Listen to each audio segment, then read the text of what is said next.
welcome to episode 6 of BBall Pro Insider. This is the Candice YouTube channel. Thank you so much for watching. Okay, this episode is called Potential Playoff Matchups, Eastern Conference, and we're going to get to that in a minute because that's pertaining to some of the games tonight. But first, just want to remind you what this program is. We provide daily commentary on the playoff race for the Eastern and Western Conference bubble teams. Bubble team are seeds 5 through 8 and 9 through 12 on the Eastern and Western Conference.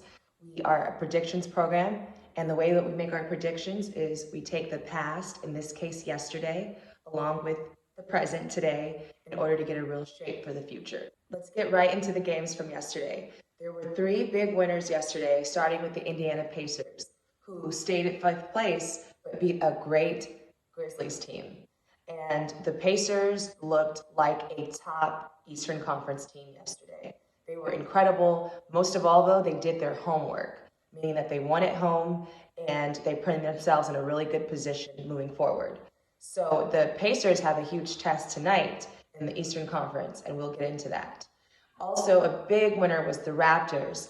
And oh my goodness, Fred VanVleet scored 54 points yesterday. He made NBA history as the leading scorer of any undrafted player. Fred VanVleet's performance was inspiring yesterday, but most of all, the win that the Raptors had against the Magic was really, really, really important, crucial, and defining for their season. So the Magic played really tough without Aaron Gordon, but the Raptors persevered, really took glimpses of 2019 Raptors, and just put on a great performance led by Fred VanVleet. So I believe that the Raptors can really use this. They move up to 9th place in the East, so wide open. So if they can pull some wins together and get the formula for success, they are still in the mix. So the Raptors did amazing yesterday. Another great win yesterday was by the Trailblazers, who moved up to 7th place with a win over the Washington Wizards. But it was just a great team effort for the Trailblazers. And it wasn't just one player. It wasn't just Damian Lillard. It was Covington and Carmelo and Rodney Hood and Cantor just making huge plays, veteran plays. And this is a Trailblazers team, Portland team that can do a lot of damage to teams in the future.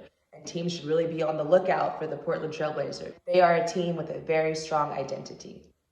All right, now let's talk about the matchups for today. So there are so many. There's 9 matchups that are relevant to this program, so I'm going to quickly get through them. Starting with the Sixers versus the Hornets. And I label this a potential playoff matchup.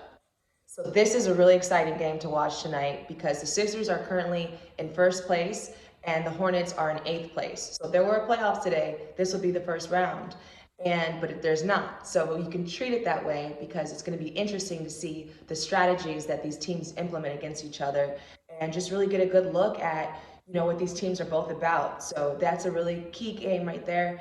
Also, the Clippers are playing the Cavs, and I know the Clippers just lost last night to the Nets, but the Clippers test still applies. It always applies this season.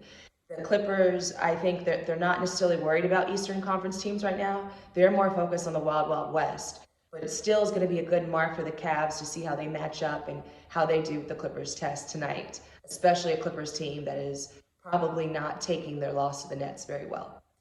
Next, we have the Suns Pelicans. The Suns are currently in the 5th position on the West. New Orleans is in 14th place, but they got a big old bag of talent. So, I'm going to classify this game as a typical Wild Wild West game, meaning that everyone knows there's a lot on the line. These teams know each other, so it's just going to be Wild Wild West. Next game is another potential playoff matchups game, which is the Pacers versus the Bucks. And this game is going to be so golden because, like I mentioned earlier, the Pacers look like a top team in the East. And if this was a playoffs right now, I think the headline would be Brogdon versus the Bucks. Malcolm Brogdon was incredible last night against the Memphis Grizzlies. He got in the paint at will.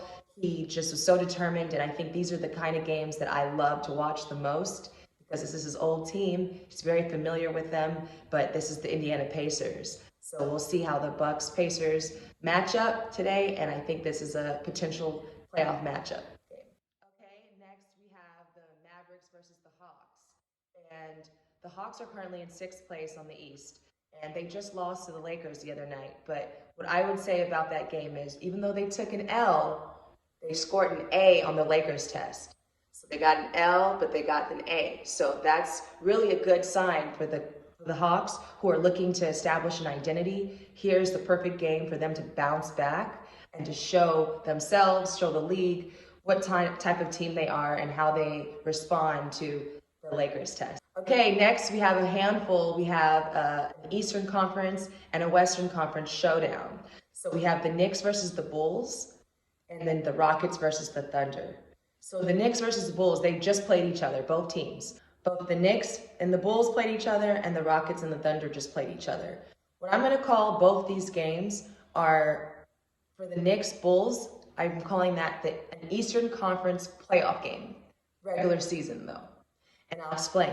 These teams are fighting for a playoff position. Even though it's the regular season, this game is going to be felt, it's going to feel like a playoff game because there's so much on the line. Right now, New York is currently in 11th place and Chicago's in 10th place. So they really, really need these wins. They need these wins against each other to eliminate each other from the competition. And you're just going to see that, you're going to see the familiarity that they just played each other. You're going to get a huge scope for who these teams really are for 48 minutes. And then the same with the Rockets and Thunder. I would call this a Western Conference playoff game. The Houston Rockets are currently in 8th place and the Thunder are in 12th. Even though it's a regular season game, it is going to feel like a playoff game for these two games. And I think that it's going to say a lot about where these teams can go. Next are the Timberwolves and the Spurs. And San Antonio is currently in 10th place on the West. And they have a lot of work ahead of them, but I would classify this game also as a typical Wild Wild West game, meaning there's a lot on the line, and it's going to be one of those games.